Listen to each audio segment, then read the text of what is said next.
Can you guys hear me okay? Yeah? All right, great. Thank you guys for coming and joining us this morning. Just for a quick survey, how many people here are from out of town? All right. Thank you for skipping church.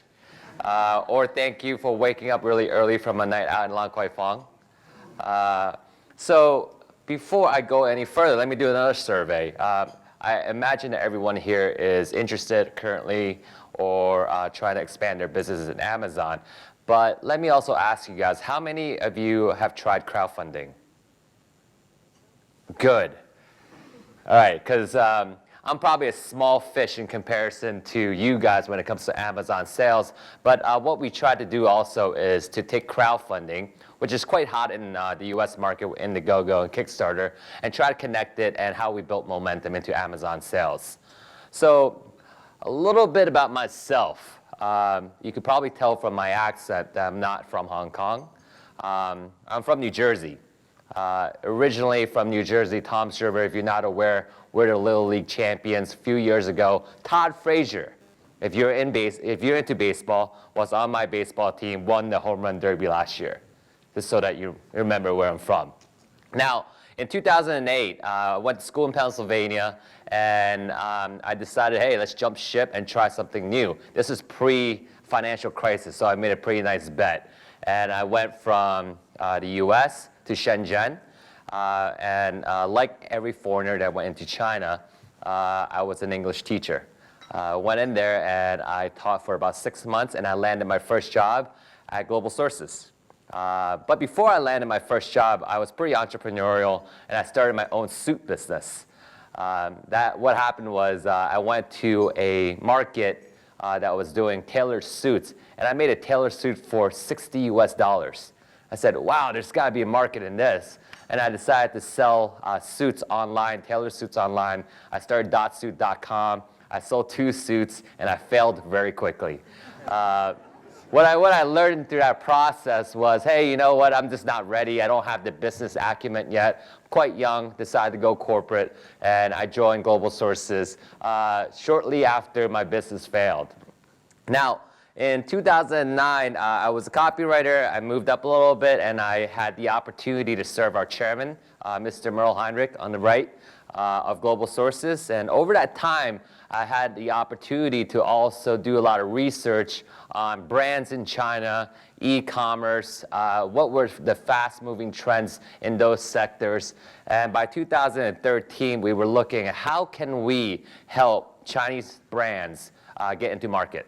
I think, as we know, probably since 1978, when the open door policy happened, we saw this huge boom in Chinese manufacturing. But as we also know, if we take a look at the exports number, Chinese exports are down. What happens in result is that we also see that Chinese manufacturers are moving up the value chain in terms of quality, in terms of technology, and the attention to detail in their products. So we'll notice that, in fact, if you guys are here for a few days, tomorrow is day 1 of our trade show. When you go downstairs, you will see higher quality products that are a little bit more different. And that's the manufacturer trying to reposition themselves to be able to offer a product that's a little bit different from what their neighbors may be offering. Now, in this process, what we did learn, however, is that one of the best quotes we heard when we were talking to a manufacturer is, yeah, I want to do my own brand, but doing your own brand is not as simple as just putting brand ABC on your product, right? And I think we all know this. Now, when we went, hey, it's the brand, it's the money you have to put behind it, it's the traffic you have to drive, the excitement, the buzz, the positioning of your product and your brand, the manufacturers just looking at us confused. And they say, hey, I still have OEM in my blood, right? OEM in my blood just means that all I'm focused on is selling, and not really building a brand. I don't have the patience to wait for my brand to build equity. So that was quite hard for us to get across with Chinese manufacturers. So over time, what we did was, hey, you know what? Actually, the group of people that would actually listen to us were startups. And these startups, as we all know, all these great hardware engineers that are coming out of the Chinese manufacturers are now starting their own business and making their own products. And they have the tendency of accepting what we were telling them about, hey, how do you build your brand? How do you build your story? So over time, what we did was we have about 6 crowdfunding projects under our belt right now at Global Sources Direct. We took one product called the C1 Pro, which is literally a design-oriented alarm clock. We did about $56,000 over 30 days on Kickstarter, and we brought it onto Amazon shortly after. And again, I'm a small fish in comparison to some of the guys in here, but in a span of about 8 months, we did about $90,000 on the C1 Pro alarm clock, which is just an alarm clock with a USB charging component. I also, as Peter's mentioned, with our department, what we did was we took several factors to find a product that may do well in crowdfunding and may also do well on Amazon. I'll touch upon that later in a bit. And while you guys are in town, we also started Startup Launchpad. On the bottom right is also a trade show for startups, hardware startups looking to scale. Again, if you guys are interested in looking for new technology from startups in this area, they're in Hall 11 in this show. Now, obviously, today I'm going to touch upon the Fishbone, which is highlighted in yellow over here.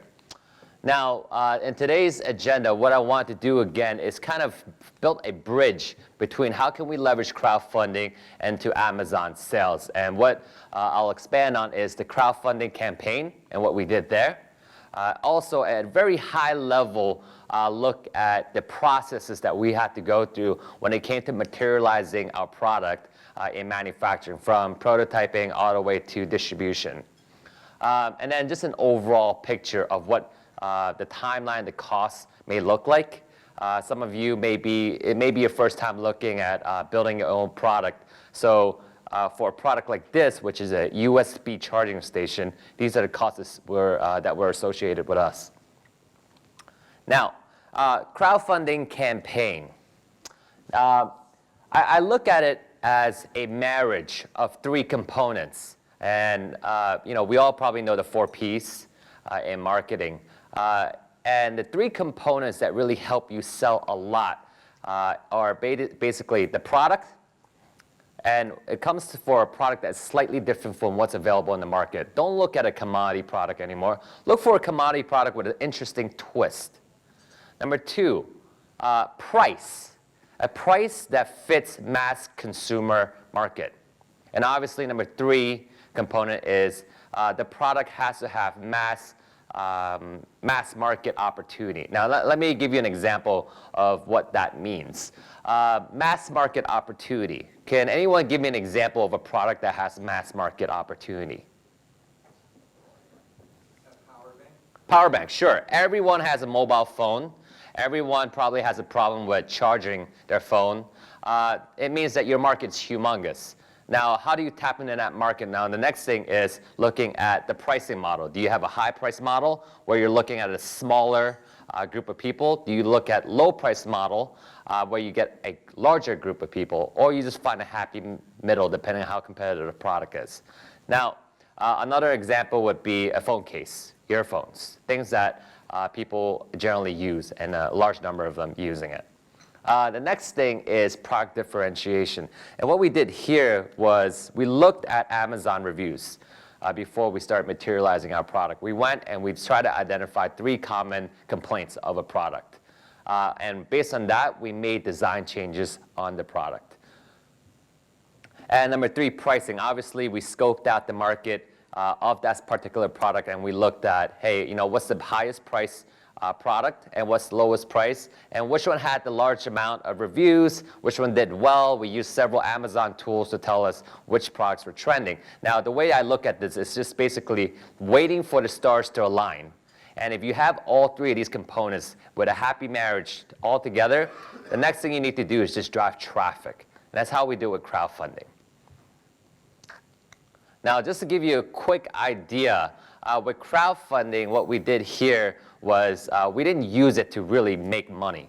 we didn't use it to raise money to have a successful project. What we wanted to do was use crowdfunding for marketing purposes. We wanted, as we all know, if you're trying to build your own brand, how do you get your early set of early adopters? And crowdfunding is a great tool. We found those three components that we were looking for, price, product, mass market opportunity, and we put it on crowdfunding and drove a lot of traffic through Facebook advertising.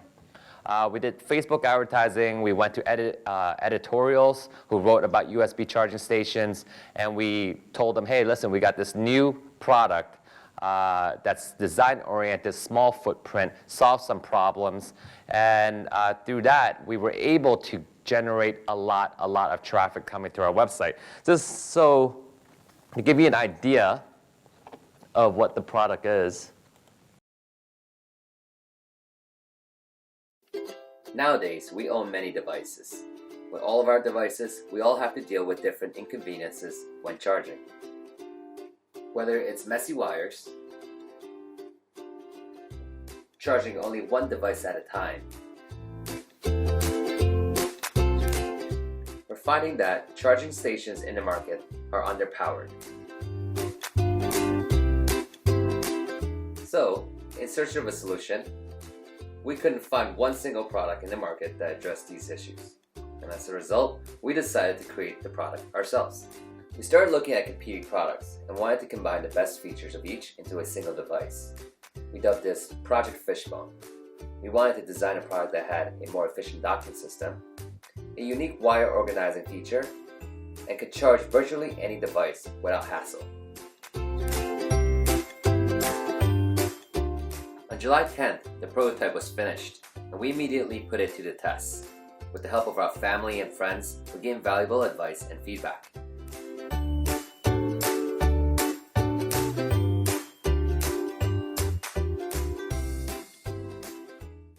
And now, our team is very excited to launch the Fishbone, your all-in-one charging solution. Fishbone's one-of-a-kind shape is also designed to make cables orderly and tangle-free. It's as easy as wrapping your wires around the body and docking your device.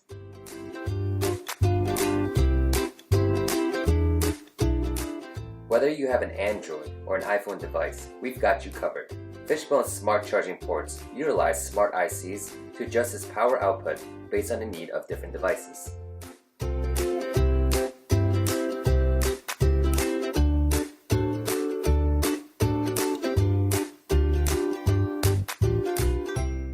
We designed the Fishbone's docking system in a small footprint, yet capable of supporting up to 5 devices for you and your family. Just rest your device in any of the slots, and don't worry, we've made sure that the Fishbone can support devices as small as an iPod to as big as an iPad. To ensure that we offer a true charging experience for your home and even your office, our team has been hands-on throughout the whole entire process, from the design stage to prototyping and even marketing. For Fishbone to become a reality, we need your help in funding this project so it can be manufactured and brought to market. Join us in this incredible journey to make Fishbone a success.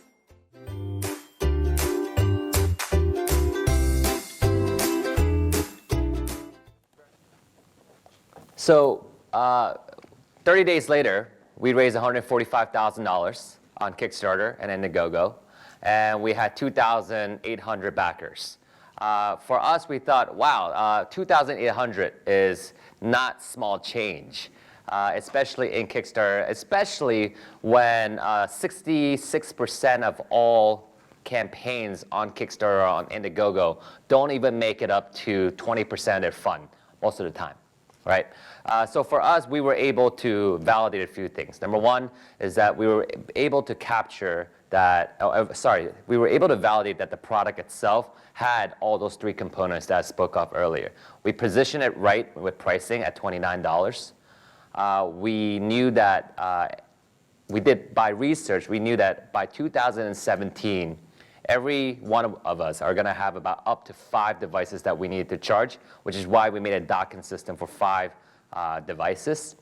And we also knew that one of the pain points was that there were a lot of messy wires, and when we were doing the Amazon review complaints, when we were doing the research of it, we found that a lot of people were complaining with, hey, it's too large, there's always messy wires, and then the USB ports are always broken. So what we did was we integrated the messy wire solution, and we also put a smart charging component to it where it was able to switch from 1.0 amps to 2.1 amps depending on the product.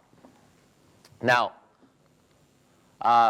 throughout this whole process, that's the crowdfunding part. What we were able to do, just to give you a reference point, was that every time we cross-promoted our Fishbone product on Amazon, what we did was we have the early adopters. We sent an email to our 3,000 backers, and we tell them, hey, now we're on Amazon. Every time we do a cross-promotion on that, we see a jump in our Amazon sales.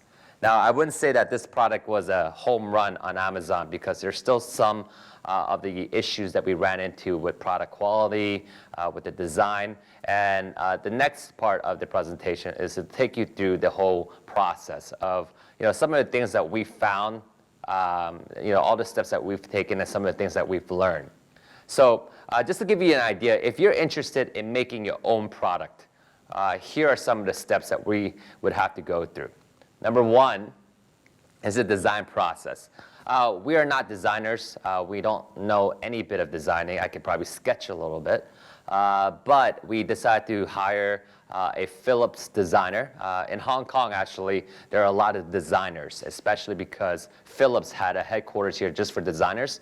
And most of them are always looking for freelance jobs. And so we brought in someone from One Object Design to help us go, hey, listen, we knew that the product was trending, USB charging hubs. We knew that people are going to be charging up to 5 devices in a couple of years. And we knew that some of the issues with the messy wires, with the power output, these are all the issues that were in the market. And we decided to kind of go to the design. Hey, here are all the problems. Can you help us solve it, right? And the designer basically came back with these different types of designs for us. We basically went with we went through this whole entire process of looking at something that's just more of a bucket design, to something that was more of a triangular design, like a Toblerone design. And then we went to something that's a little bit more simple, or we went with a peg model. But in the end, we decided to go with the one on the bottom right because it kind of fulfilled all the things that we were looking for. Yet, we were also looking to make the product for only $9 to $10. Now, just as a rule of thumb, if you're looking at making your product, you should work from your retail price backwards to your FOB, your bill of materials price. In case you didn't know, retailers are always looking at FOB times 3 or 4, right, for retail price. So what we knew was we wanted to sell it at about $39 max. And if that's the case, divided by 4, and we needed to make the product for $10.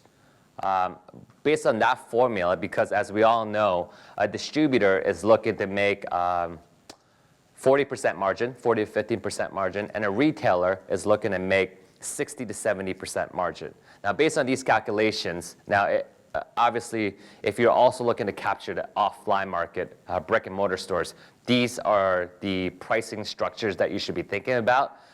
If you are not even thinking about the offline part, well, then you could probably cut out the distributor and the retailer margins. But just the reason why I bring this up is when you build your own brand, you do have to consider how do you become successful in offline.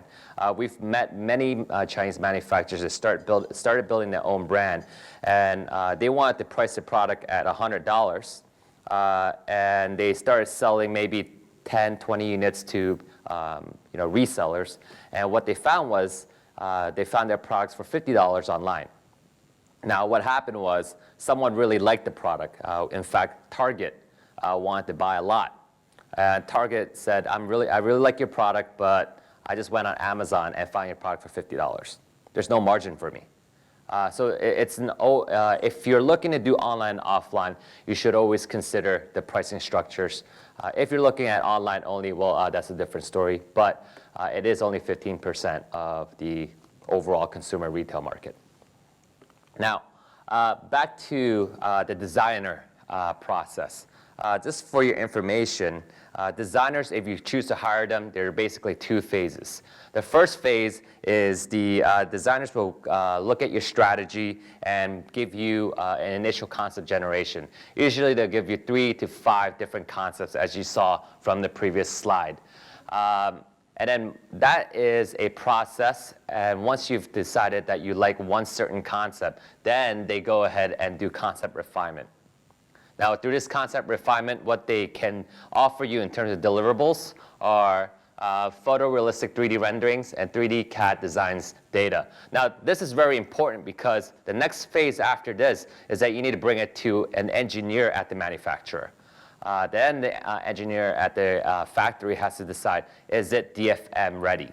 And DFM is designed for manufacturing, right?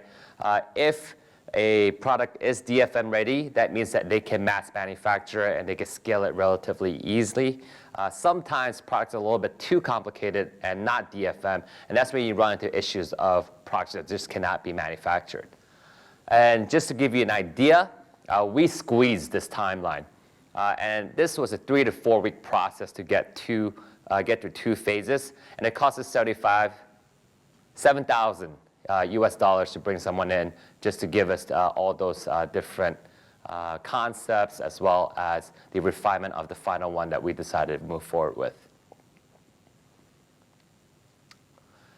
Now, the next part, once you've decided that, hey, I really like the form factor of my product, and I need to move on to the next step.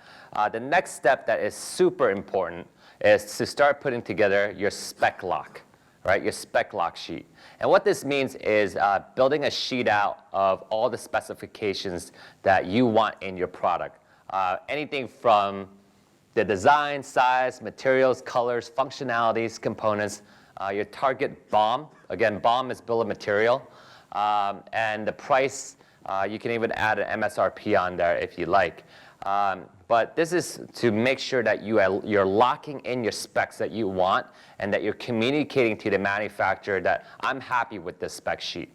And it's basically an MOU or an understanding that I've agreed on this, we can go ahead and move forward. It's now your responsibility, Mr. Manufacturer, to be able to fulfill these specs for me. And just to give you a very quick idea, it's very simple. Just putting together a Excel sheet with some visuals of the product. So over here, what we did was we found that Aventry was a product that was selling for $79. Aventry had a docking system, but it was too large. It had a large design. So we took what that was. We liked the components inside of it. We like the functionalities of it, and we decided to make some changes with our target BOM. It was $9 to $10, and we wanted a total output. And eventually what we did was we did about 7.1 amps, because we did do some A/B testing in the market, and the market said 4.5 amps too little. We need more, because now most of our mobile devices can take a minimum of 2.1 amps charging, and some of them are even looking for Qi charging. So we decided to up this a little bit, which upped our cost by about $1. Now, the spec sheet, what we did was we hired a consultant, and the consultant had about 7 years of manufacturing experience in Dongguan. And we had to go back and forth to make sure that we had a practical and realistic spec sheet. So this process took about 2 weeks for us. Now, then we had to go through a prototyping process. And there's a design versus working or a hand sample. So after the manufacturer's engineer okay the DFM process, then you have to go through a design sample process. And for this product only costs us about $200. Some people decide to use 3D printing, but these are literally just an outlook of what your product will look like. And if you're happy with it, then we go ahead and go towards the PCB board sketching. We start looking at if the PCB board would fit in it, and go through a process of a hand sample or a working sample. Okay, for us, we did the design sample for $200. These are all in US dollars. And we did a hand sample, which is a working prototype, the working prototype that you saw in the video, for $400. Just to give you an idea, I mean, we wanted to make the product for $10, but to get the sample cost us 40 times. And I love this particular process. I'm not sure if you guys are a fan of the old Chinese gangster movies. But I went to this tooling facility, and man, it was gangster. I walked in there, and these guys have cigarettes in their mouth. They had they had their T-shirts on with their bellies sticking out. They're scolding each other, and I just said, "Wow, this is," I couldn't believe it. This is firsthand Chinese manufacturing experience. But it's also, I was a little bit scared, to be honest. I was scared. I hear about these stories about these guys. If you're not happy with what they did, they might do something about this. But fortunately, I had my friend with me who is just as gangster. And this process, we had to go through about 4 different rounds because we were just not happy with the output of the mold that came out of the tooling process. And just so you know, this is a big, heavy tool, right? All metal. It's heavy. You won't be able to move it. You need a lift, a forklift, to actually move the product. It weighs like this little product right here. I remember doing a calculation. It was like 2 elephants, right? And basically, this part you never want to compromise because it is the form factor of your product. No matter what the tooling vendor says, if you're not happy with it, you're not happy with it, and it's okay to go through a long process until you're happy with the final output or the outlook of your product, because this is your ID, your form factor of the product. This also costs a lot of money. It's a 4 to 8 week process to actually make the first iteration of your tool, and it costs us 11,500 US dollars just to make a tool for a little product this size. Okay? And in case you don't know what a tool is, this is the tool that gets put into the machine, gets injected with plastic, and pumps out all the products in minutes. Right? Afterwards, I remember Mike Bellamy's in the crowd, and I go, "Mike, how do I protect myself?" Because the other story was, as soon as this was done, they decided to print out a couple more, and a couple more was a couple hundred more, and I found it in the market. And I took it as a compliment at first, but again, I did compromise, and this is the lesson that I would like to share with you guys. What happened was, in the product initially, there was supposed to be a logo right here that was actually debossed into the product. I thought that if I did this, even if they tried to sell it, then at least my logo's on it, right? However, somehow they went, "Oh man, Mr. Wong, I messed up," and we decided we didn't get your logo onto the product. Instead, we'll just laser etch it on there. And at that point, we had a tight timeline, and we decided, yeah, let's go ahead. All right, I trust you guys. And but shortly after, we knew that it would get into market. And when we found out that it was in the market, we had to go in and lock the tool. And I still remember going to the sales manager. The sales manager said to me, "Hey, if you see that product in the market again, I'll chop off my head." Again, like I said, it's a Chinese gangster mentality. Obviously, it's not real, but I just thought it was such an experience. How do you lock the tool?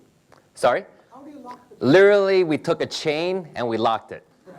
Right? We literally, I tried. I was so pissed off. I decided to go into a factory and go, "Move this into my office."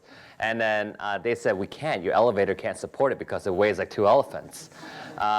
So this was a learning experience for us, but we did decide to lock it, and we moved it to my friend's home so that they didn't have access to it.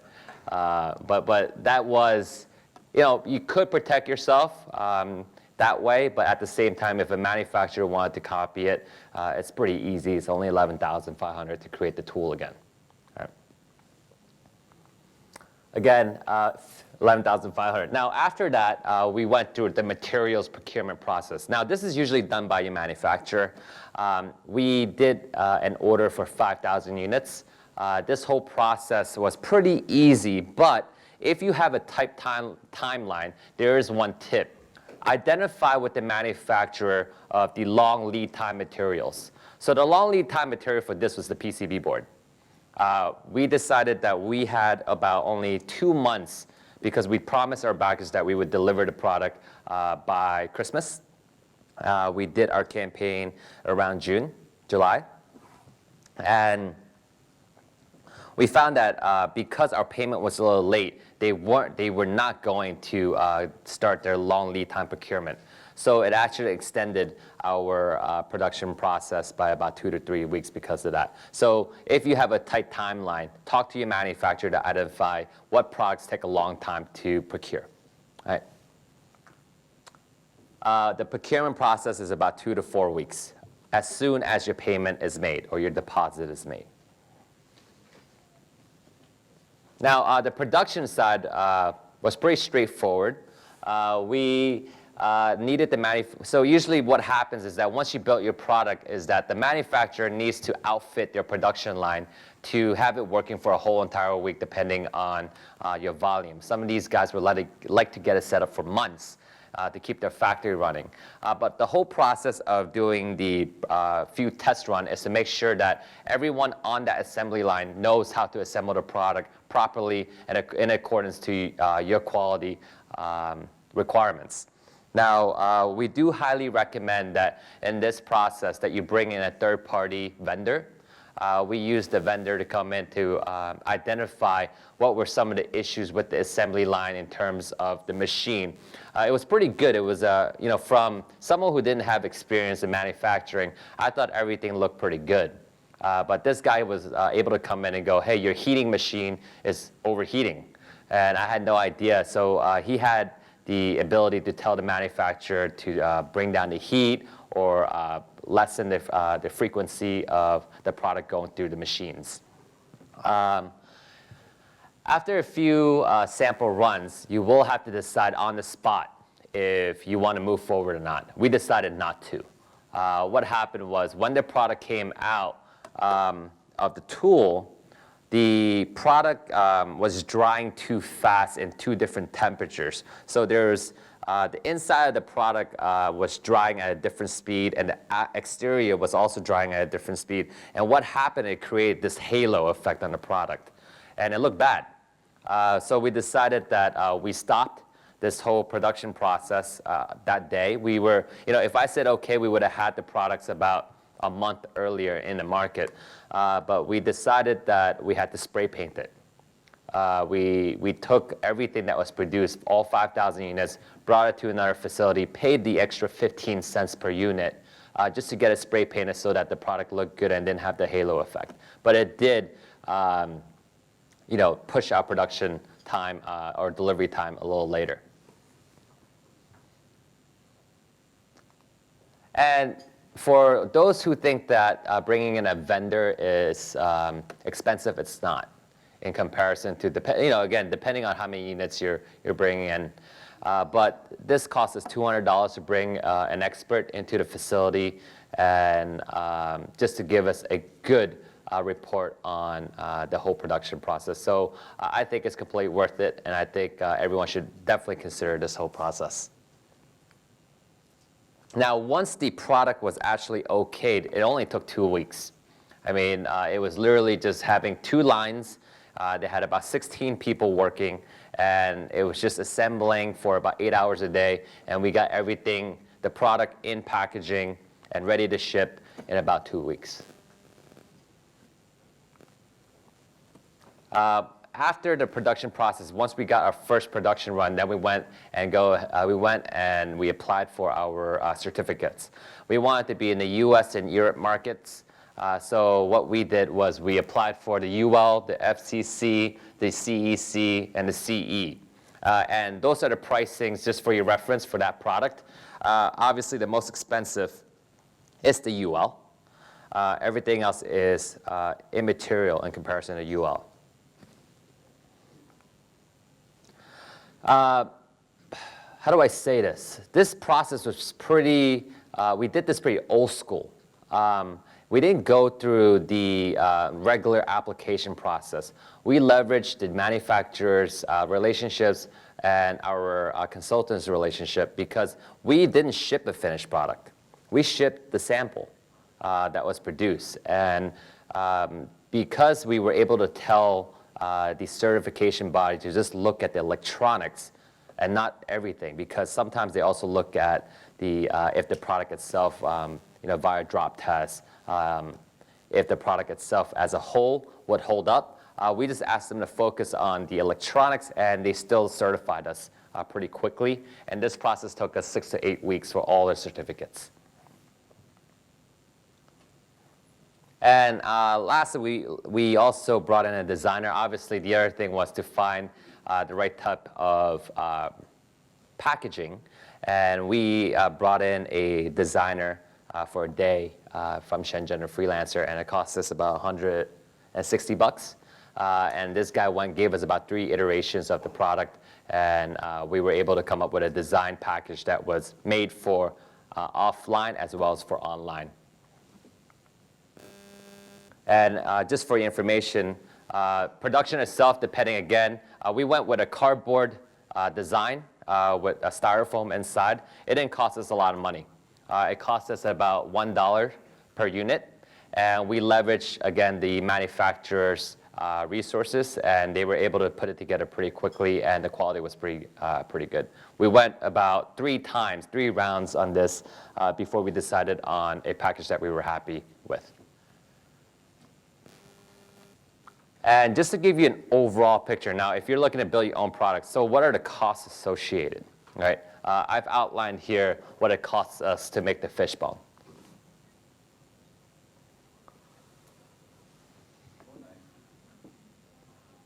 So the design fee of $7,500, packaging fee of $160, tooling of $11,500. We had the handmade samples. We made 13 units because we wanted to quicken the certificate process. We did the certification fees. We bought charging cables to give as perks to our backers. Our trademark, crowdfunding project marketing fee, production, QC, fulfillment, design patent, and the insurance. Sorry? Yes, yes. So that is included in this side. 5,000 units. What is the fulfillment? So fulfillment, what we did here was we engaged, because we did Kickstarter at first, we engaged a local fulfillment partner to ship a courier directly to our backers, and we shipped to about 50 different countries. It's at about $11, including packaging. The cost? Yes, $11 per unit. All right. Yeah. Is it US dollar? US dollars. So as you can see, it's definitely, we went lean with this. And even lean was pretty expensive. Okay. What was your retail price? Retail price right now will be at $39. Oh, $39. $39, yeah. The Amazon fees are around $8, $10. Yeah, roughly. So when you take out production and fulfillment costs, you're left with a total design cost of roughly $67,000? Yeah, yeah. And so that costs you about $70,000 to take your idea to reality. Correct. I will have to say, though, if I had to do this again, I'll probably find a way to minimize that cost. $7,500 for designer. I think we overpaid. Where you found the design? Hong Kong. Through what way? We went to a design school. We went to Hong Kong Polytechnic University, and we were referred to about 3. Actually, Is it only a freelancer or? no, it was actually a established company that did design for Philips. That's an industrial design, right? Yes, yes. It is. I think it was a little bit expensive for what they delivered. So I think if I had to do it again, I'll probably only pay half of that. Yeah. Okay, we're not quite in Q&A yet. Oh, actually, It was that the last slide? Okay. So now we're in Q&A. We're a few minutes late, so we've got time for 2 more questions. yeah.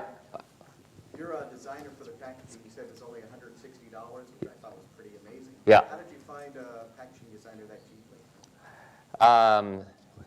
cheaply? Call it growth hacking, but we found it through WeChat. It was a group of designers. Is everyone familiar with WeChat?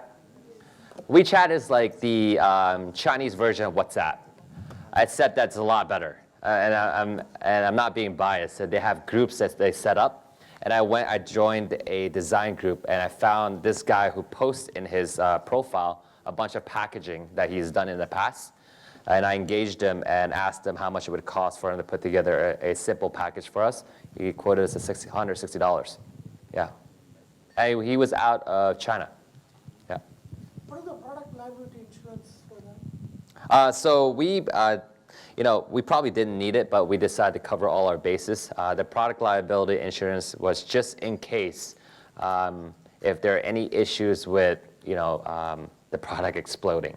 But we did do all of our tests to make sure that doesn't happen, but this was just to cover our bases because we have heard stories in the market like the ones that come with lithium polymer batteries that do get into some issues. Fortunately, with our product, we had no batteries inside.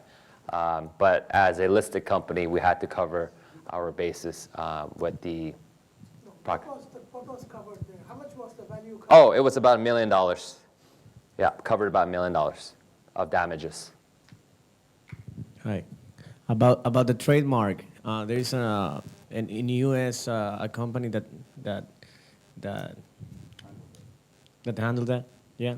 Yeah, we engaged a third party. We didn't. It was a third party vendor that we used in China actually, that helped us get trademarks in the U.S., China, as well as design patents in China. Yeah, those were just, it's not going to 100%, we're not going to be 100% protected. It was just saying that, hey, we've taken that step. If you decide to do it, we could potentially enforce it. Yeah, because it wasn't a technology product. It was a design product. Yeah. Okay, last question will be Sam back here. So earlier you mentioned for the consultants,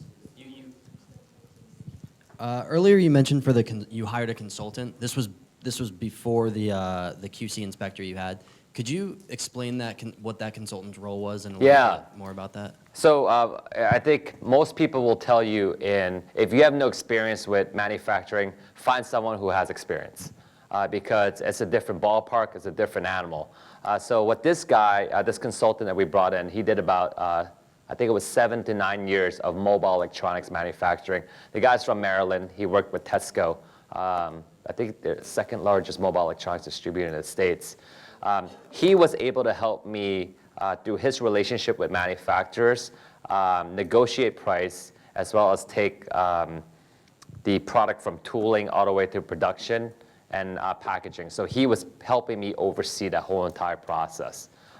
Did he help you find a supplier as well? Yeah, we So he acted as your sourcing agent? kind of, yeah. Okay.